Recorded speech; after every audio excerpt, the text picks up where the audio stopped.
దేవుని నామానికి స్తోత్రాలు కూడి వచ్చిన మరి బిడ్డలందరికీ కూడా ప్రభువైన యేసుక్రీస్తు నామములో మీ అందరికీ కూడా శుభములు తెలియజేస్తూ ఉన్నాను. అందరికి వందనాలు. అందరు బాగుండారమ్మా?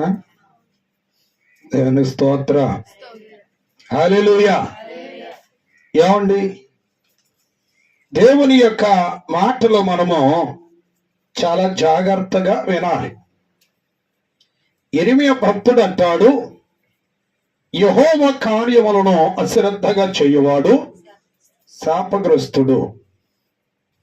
దేవుని యొక్క సన్నిధికి వచ్చే విషయంలో కూడా నిర్లక్ష్యమైన వైఖరిని విడిచిపెట్టాలి. దేవుని ఆత్మతోను సత్యముతోను నీవు ఆరాధించే గొప్ప ఆరాధికుడిగా ఉండాలి. ఎప్పుడైతే నువ్వు ఆ దేవుని గనక ఆరాధించగలుగుతూ ఉంటావో, ఏమంటే ఆత్మదేవుడే నీ పక్షముగా ఉంటూ ఉంటాడు. ఎవరు నా పక్షముగా లేదే, ఎవరు నాతో మాట్లాడటలేదే, ఎవరు నా పక్షముగా ఉండి ఏమండి మాట్లాడటలేదే అనుకుంటూ ఉంటాం.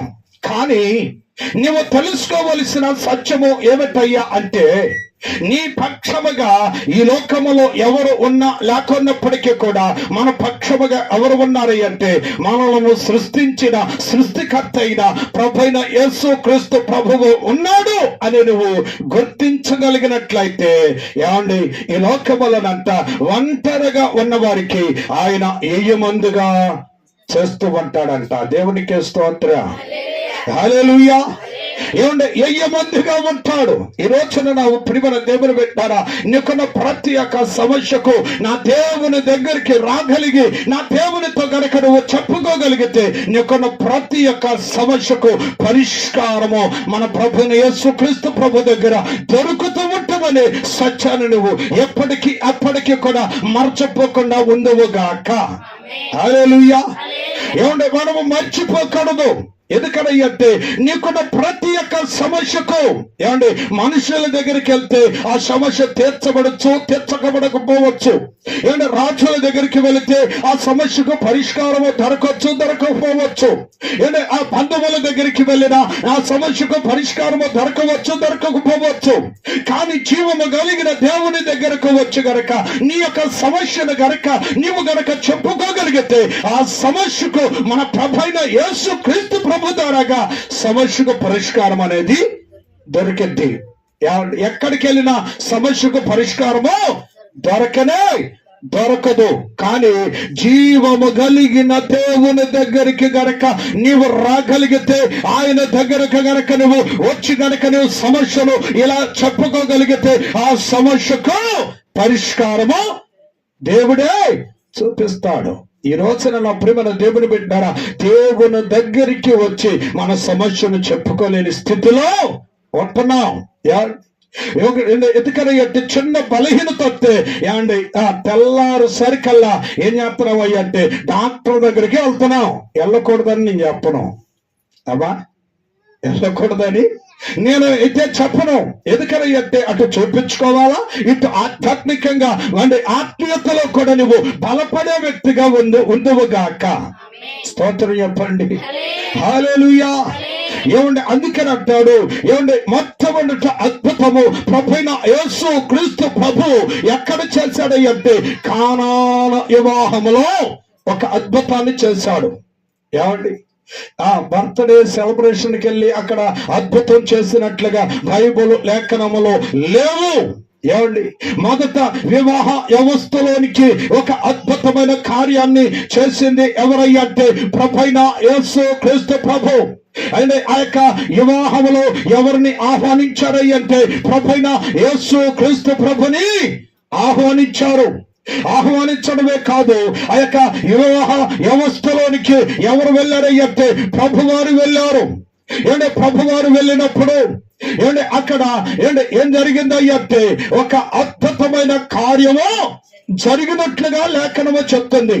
ఏమంటే దేవుని యొక్క మాటలు మనకు ఎవరినిస్తూ ఉన్నాయి. ఈ రోజున దేవుడు అద్భుతమైన కార్యము ఎక్కడ ప్రారంభము చేశాడయ్యా అంటే ఏమంటే ఆ యొక్క కానాను అనే వివాహములో ఒక అద్భుతమైన కార్యమును చేసినట్లుగా లేఖనము మనతో మాట్లాడుతుంది. అసలు కుటుంబ వ్యవస్థను బయటకు తీసుకువచ్చింది ఎవరయ్యా అంటే ప్రభైన యేసు క్రీస్తు ప్రభువే.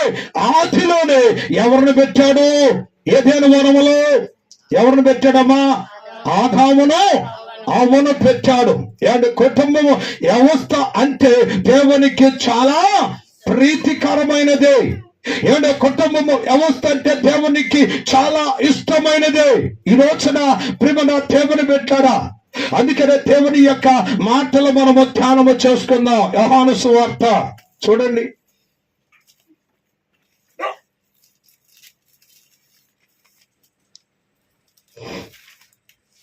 యోహాను సువార్త 2వ అధ్యాయం 2వ వచనం. యేసు తల్లి అక్కడ ఉండెను. యేసును ఆయన శిష్యులను ఆ వివాహమునకు పిలువబడిరి. ద్రాక్షారసము అయినప్పుడు యేసు తల్లి వారికి ద్రాక్షారసము లేదని ఆయనతో చెప్పగా యేసు ఆమెతో అమ్మా నాతో నీకు ఏమి పని? నా సమయము ఇంకను రాలేదు అనెను. ఆయన తల్లి పరిచారకులను చూచి ఆయన మీతో చెప్పినది చేయుడనెను. దేవునికి స్తోత్రం చెప్పండి. హల్లెలూయా. ఏమండి ఇక్కడ యేసుక్రీస్తు ప్రభు అంట ఒక వివాహములోనికి ఆహ్వానించబడ్డాడు. ఏమండి ఎవరెవరు వెళ్ళారయ్యా అంటే యేసు తల్లి అయిన మరియయు ఏమండి అతని యొక్క శిష్యులను యేసుక్రీస్తు ప్రభు కూడా ఆ యొక్క వివాహములోనికి అటెండ్ అయ్యారు. అక్కడకు పిలువబడ్డారు కాబట్టి అక్కడ వారు వెళ్ళటం జరిగింది. వెళ్ళినప్పుడు నా ప్రేమను దేవుని పెట్టారా? అక్కడ దేవుని యొక్క మాటలు ఈ రీతిగా మనతో తెలియచేస్తూ ఉన్నాయి. ఏమంటున్నాయి అంటే యేసు తల్లి అక్కడ ఉండెను. యేసును ఆయన శిష్యులు ఆ వివాహమునకు పిలువబడిరి. ద్రాక్షారసము అయినప్పుడు యేసు తల్లి వారికి ద్రాక్షారసము లేదని ఆయనతో చెప్పగా. చాలండి. ఎవరితో చెప్పాడు? ఎవరితో చెప్పారు? యేసు క్రీస్తు ప్రభు ఆయన తల్లి అయిన మరియతో మరియా ఎవరి దగ్గరికి వెళ్ళింది అంటే ప్రభు అయిన యేసు క్రీస్తు ప్రభు దగ్గరికి వెళ్ళింది. ఏమండి యేసు క్రీస్తు ప్రభు దగ్గరికి వెళ్ళి ఆ సమస్యను ఎందుకనంటే వివాహంలో ఆ యొక్క వివాహ వ్యవస్థలో ఒక విందును సిద్ధపరిచారు. ఆ యొక్క విందును సిద్ధపరిచినప్పుడు అకస్మాత్తుగా ద్రాక్షారసము అయిపోయింది. ద్రాక్షారసము అయిపోయినప్పుడు ఏం చేయాలో తోచబడి కాటలా, ఏం చేయాలో తోచబడి కావటల్లా. ఆ యొక్క దృశ్యమును ఎవరు చూచారంటే యేసు తల్లి అయిన మరియ గారు చూచారు. మరియ చూచే యేసు క్రీస్తు ప్రభుతో ఇలాగ చెప్తూ ఉన్నది. ఇలా చెప్తూ ఉన్నప్పుడు ఆయన కూడా ఏం చేశాడంటే నా సమయము ఇంకనూ రాలా. ఎందుకనంటే నా ప్రియమైన దేవుని పెట్టారా? ఆయనకొక ఆయన ఎవరి యొక్క చిత్తమును చేస్తూ ఉన్నాడు అంటే తన యొక్క తండ్రి యొక్క చిత్తమును ఆయన చేయటానికే ఈ లోకములోనికి ఆయన పంపబడ్డాడు. స్తోత్రం. ఎవరు చిత్తం? ఎవరు చిత్తం చేయటానికే? ఆయన తండ్రి అయిన దేవుని యొక్క చిత్తమును చేయటానికి ఈ రోజున నా ప్రియమైన దేవుని పెట్టారా? ప్రతి బిడ్డ కూడా తెలుసుకోవలసిన సత్యము ఏమిటయ్యా అంటే దేవుని యొక్క చిత్తమును ఎవరైతే చేస్తూ ఉంటారో, ఎవరైతే దేవుని యొక్క చిత్త ప్రకారంగా బ్రతుకుతూ ఉంటారో, ఎవరైతే దేవుని యొక్క చిత్త ప్రకారంగా జీవించగలుగుతూ ఉంటారో, ఎవరైతే దేవుని యొక్క చిత్త ప్రకారంగా బ్రతకగలుగుతూ ఉంటారో ప్రకారం ఏమండి అక్కడ కానాను వివాహంలో కూడా ఒక సమస్య తలెత్తింది. ఒక సమస్య ఏర్పడినప్పుడు ఆ సమస్యకు పరిష్కారము ఎవరి దగ్గర అయితే దొరికిందో వారు దగ్గరికి వెళ్ళి వారితో చెప్పినట్లుగా లేఖనము మనతో మాట్లాడుతుంది. ఈ రోజున మన కుటుంబ వ్యవస్థల్లో కూడా ఎందుకనంటే భారీగా వివాహం చేస్తాం. ఏం చేస్తామా? భారీగా వివాహము చేస్తూ ఉంటాం. భారీగా కూడా విందును ఏం చేస్తాం? సిద్ధపరుస్తూ ఉంటాం. వచ్చిన దానికంటే వేసుకున్న ఎస్టిమేషన్ కంటే ఎక్కువ ఎస్టిమేషను ఎక్కువ చనువు వచ్చినప్పుడు ఏం చేయాలో తెలియని పరిస్థితిలో ఉండిపోతూ ఉంటాం. కానీ నా ప్రియమైన దేవుని బిడ్డలారా, ఆ యొక్క వివాహ వ్యవస్థలో కూడా ఆ యొక్క కానాను వివాహ విందులో కూడా ఒక సమస్య తలెత్తినప్పుడు ఆ యొక్క సమస్యను ఎవరి దగ్గరకు చెప్పాలో, ఎవరు చెప్తే ఎవరు ఆ సమస్యకు పరిష్కారం దొరుకుతూ ఉంటుందో ఆయన దగ్గరకు మీరు వెళ్ళండి. ఆయన దగ్గరికి వెళ్ళి ఆయనతో గనుక ఆ సమస్యను గనుక మీరు చెప్పుకోగలిగితే ఆ సమస్యకు పరిష్కారము అనేది మీకు దొరుకుతూ ఉంటది. అందుకని అంటాడు మత్తయి సువార్తలో కూడా చూడండి. మత్తయి సువార్త 19వ అధ్యాయం. మత్తయి సువార్త 19వ అధ్యాయము 4వ వచనం. ఆయన సృజించిన వాడు ఆది నుండి వారిని పురుషుని గాను స్త్రీని గాను సృజించిన ఇందు నిమిత్తము పురుషుడు తల్లిదండ్రులను విడిచి తన భార్యను హత్తుకొనును వారు ఏక శరీరులుగా ఉందురని చెప్పెను. మీరు చదవలేదా? కాబట్టి వారికి ఇద్దరు కాక ఏక శరీరముగా ఉన్నారు. దేవునికి స్తోత్రం చెప్పండి. హల్లెలూయా. ఈ యొక్క కుటుంబము వ్యవస్థను ఎవరు బయటకు తీసుకొచ్చారు? ఎవరు తీసుకొచ్చారమ్మా? చెప్పండి, ఎవరు తీసుకొచ్చారు? ఇప్పుడు ఈ కుటుంబము వ్యవస్థలో ఎవరు తీసుకుని వచ్చారు అంటే తండ్రి అయిన దేవుడే తీసుకుని వచ్చాడు.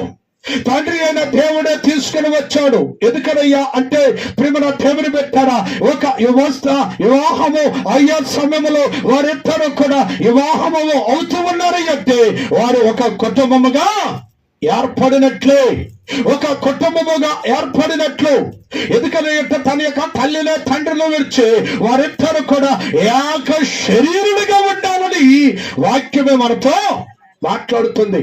వాక్యమే మనతో మాట్లాడుతుంది. ఎందుకంటే ఆ యొక్క కానాల వివాహ వ్యవస్థలో కూడా ఒక మరి ఆ సమస్య తలెత్తినప్పుడు ఆ సమస్యకు పరిష్కారము ఎవరి ద్వారాగా జరిగిందో అని ఎవరి దగ్గరికి వెళితే ఆ సమస్యకు పరిష్కారము దొరుకుతూ ఉంటుందని ఎవరికి చెప్పింది అంటే తన యొక్క శిష్యులకు చెప్పింది. ఆమె కూడా వెళ్ళినప్పుడు ఆయన చెప్పినది మీరు చేయడం చెప్పింది. దేవునికి స్తోత్రం. హల్లెలూయా. అందుకనే ప్రేమను దేవుని పెట్టారా? ఆ సమస్యకు మన యొక్క కుటుంబాలలో కూడా సమస్యలు ఉంటాయి, బలహీనతలు వస్తాయి, అనారోగ్యాలు వస్తూ ఉంటాయి. ఆ సమస్యకు పరిష్కారము ఎవరి దగ్గరికి వెళ్ళి ఆ సమస్యకు పరిష్కారము మరి ఎవరితో అయితే నువ్వు చెప్పుకోగలుగుతూ ఉంటావో ఆయనకు గనక నువ్వు చెప్పుకోగలిగితే ఆ సమస్యకు పరిష్కారం అనేది నీకు దొరికిద్ది. అవునా కదా? అవునా? ఆ సమస్యకి ఏం దొరికిద్దామా? పరిష్కారం దొరికింది.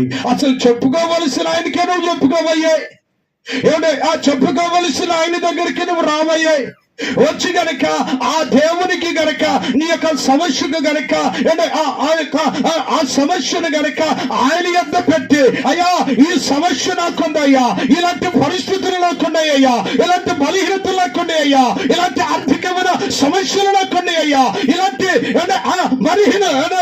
ఇలాంటి రాగము నా జీవితంలో ఉన్నదయ్యా అని గనక దేవాతి దేవుని దగ్గర గనక నీ సమస్యను చెప్పుకోగలిగితే ఆ కానాను వివాహ వ్యవస్థలో ఆ సమస్యకు ఎలాగైతే పరిష్కారము తీర్చబడిందో నీ కుటుంబంలో ఉన్న ఆ సమస్యలకు కూడా పరిష్కారం అనేది నీకు దొరుకుతూ ఉంటది. స్తోత్రం చెప్పు. హల్లెలూయా. హల్లెలూయా. ఎందుకనంటే ఆయన ఎవరయ్యంటే ఆయన మరి తల్లి అయిన మరియా ఎప్పుడు గుర్తించిందయ్యంటే గర్భములో ఉండగానే ఆయన దైవ కుమారుడని గుర్తించగలిగింది. దేవునికి స్తోత్రం. ఎవరంటే ఆయన దైవ కుమారుడు. ఏంటి ఆ దయా ప్రాప్తనాల నీ గర్భమున ఎవరు ఉద్భవించబోతున్నారు అంటే ఈ లోకమును ఏలో పరిపాలన చేసే ఆ గొప్ప రాజుని యొక్క గర్భములో ఉద్భవించబోతున్నాడని ముందుగానే ప్రవచనాత్మకంగా దేవుని యొక్క లేఖనాలు ముందుగానే తెలియపరిచి ఉన్నాయి. ఏమండి అందుకని అంటాడు ఆయన ఆశ్చర్యకారుడు. ఎవరంటే ఆయన దాన్ని కంటిన్యూ చేయండి. ఆలోచనకర్త, నిత్యుడగు తండ్రి, సమాధానకర్త, అధిపతులకు ఆయన అధిపతి అయిన దేవుడు, ఆయన సర్వాధికారము కలిగిన దేవుడు.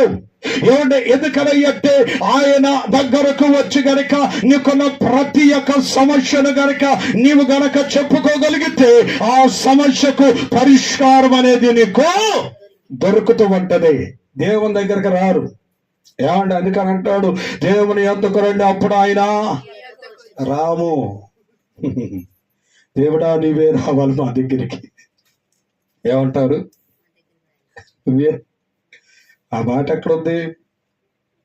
ఎక్కడుందమ్మా? 4:8 4:8 ఆ వచనములో ఉంటాడు దేవుని యొద్దకు రండి, అప్పుడు ఆయన మీ యొద్దకు వచ్చిన పాపులారా మీ చేతులు ఏం చేసుకోవాలి? ఏ మనస్కులారా మీ హృదయాల్ని ఏం చేసుకోవాలంట? పరిశుద్ధపరచుకోవాలంట. దేవునికి స్తోత్రం. హల్లెలూయా. ఎందుకనయ్యంటే నా ప్రియమైన దేవుని పెట్టారా ఆయన ఆశ్చర్యమైన కార్యాలు చేయగలిగిన దేవుడు. ఏమండి అద్భుతాలు చేయగలిగిన దేవుడు, మహత్యమైన కార్యాలు చేయగలిగిన దేవుడు గనక ఆ దేవాతి దేవుని దగ్గరికి వచ్చి గనక నీకున్న ప్రతి ఒక్క సమస్యను గనక ఆయన దగ్గరకు గనక వచ్చి గనక నువ్వు చెప్పుకోగలిగితే నా దేవుడు నీకున్న ప్రతి ఒక్క సమస్యకు పరిష్కారము చూపిస్తాడు. ఏమండి ఈ రోజున దేవుని దగ్గరకు వచ్చేవారు అరుదుగా కనబడుతున్నారు. ఏమంటే దేవుని మాటకు లోపడేవారు అరుదుగా కనపడుతున్నారు. ఎందుకని అంటే నామకర్తమైన క్రైస్తవులుగాను, ఆచారమైన క్రైస్తవులుగాను, సంప్రదాయమైన క్రైస్తవులుగాను, ఆదివారపు క్రైస్తవులుగాను ఉంటూ ఉన్నారేమో కానీ అసలు దేవారాత్రులు దేవుని కొరకు నేను ఏం చేయాలి అంటే దేవుని యొక్క సన్నిధిలో నేను నిలిచి ఉండాలి, దేవుని యొక్క మార్గములో నేను నడుస్తూ ఉండాలి, దేవుని యొక్క సహవాసములో నేను నమ్మకముగా దేవుని యొక్క పరిచర్య చేస్తూ దేవుని యొక్క సన్నిధిలోనే నేను నివాసం చేయాలనే ఆలోచన ఏ మానవుడికో అర్థమో కాటలా. అర్థమవుతుందండి? అర్థమవుతుందా? ఏమండి ఎందుకనంటే ఏ మానవుడు కూడా గుర్తించలేకపోతున్నాడు. ఎందుకనంటే రేపు అనేది మనది కానే కాదు. రేపు అనేది మనది కాదు. రేపుడు దినము అనేది మనది కాదు. కాబట్టి ఆ దినము ఇవ్వాలే మనది. కాబట్టి నేడు అనేది మనది కాదు. కాబట్టి మనము దేవుడు ఇచ్చిన అవకాశాన్ని దేవుడు కొరకు మనము ఉపయోగించుకునే వారముగా ఉందముగాక. చెప్పండి అమ్మా. ఓపిక లేని వాళ్ళు అందరూ ఏంటో తిని రాలేదన్నట్టుగా ఉంటారు. ఇక్కడికి వచ్చి పిల్లకాడు కూర్చుంటే అబ్బా ముసలమ్మ ముచ్చట్లు చెప్పాలి.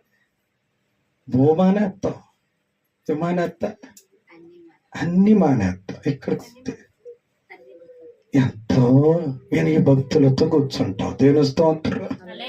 హల్లెలూయా. ఎందుకనంటే నా ప్రియమైన దేవుని బిడ్డరా ఈ యొక్క కుటుంబ వ్యవస్థలో కూడా మొదటిగా అద్భుతమైన కార్యమును ఎవరు చేశారంటే ప్రభువైన యేసు క్రీస్తు ప్రభువు చేశాడు. యాండి నీ కుటుంబంలో సమస్యలు ఉండవా? ఉంటే ఉండవా అమ్మా? ఇప్పుడు నెలంతా కష్టపడతావు, పాలకి ఏమో పక్కన పెడతావు, ఏమండి పై ఖర్చులకు పక్కన పెడతావు, ఇంకా సబ్బులకి పక్కన పెడతావు, సరుపులకి పక్కన పెడతావు, ఇంకా ఏమంటే ఇంకా అన్నిటిని పక్కన పెట్టగా ఇంకా నీకు సమస్యలు ఉంటానే ఉంటూ ఉంటాయి. ఏమండి ఆ సమస్యకు పరిష్కారము ఎక్కడ దొరికింది? నీకు ఎక్కడ దొరికిందమ్మా? ఎక్కడ దొరికింది చెప్పండి. నా ప్రియమైన దేవుని పెట్టినారా, ఈ రోజున ఎలాగొంటున్నామయ్య అంటే, ఏమండి వెళ్ళపోతే ఏమైద్ది ఈ వారం? ఏంటి ఏమే ఒక కేజీ మటన్ ఇస్తున్నావే ఏంటే లైవ్ వెళ్తా తప్పు. లైవ్లో